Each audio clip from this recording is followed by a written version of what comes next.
Indian markets are, they have recovered well on the basis of domestic factors. So we are seeing a recovering economy. We are seeing recovering corporate earnings growth. We are seeing recovering fiscal expenditure.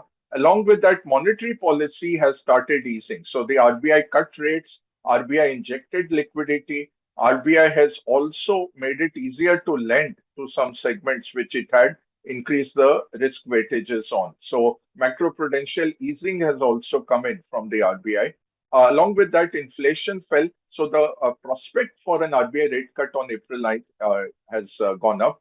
Along with that, the rupee not falling anymore and appreciating is giving some space for RBI to cut rates. So domestically, we are doing much better than a lot of other markets which are exposed to the US trade and the Trump trade wars. We are doing much better. That's helped our markets. The FPI sentiment is also changing based on better valuations than they were in September last year.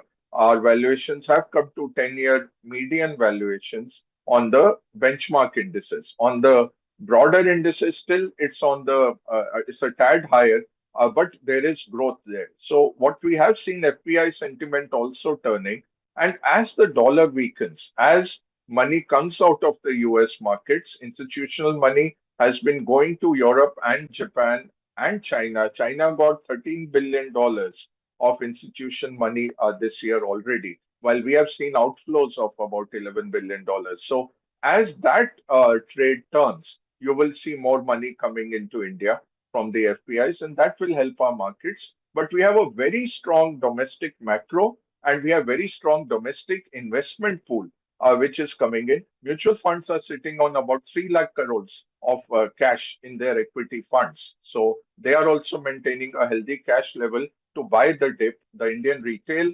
investor is waiting to buy the dip. So that is giving a lot of strength to the Indian market.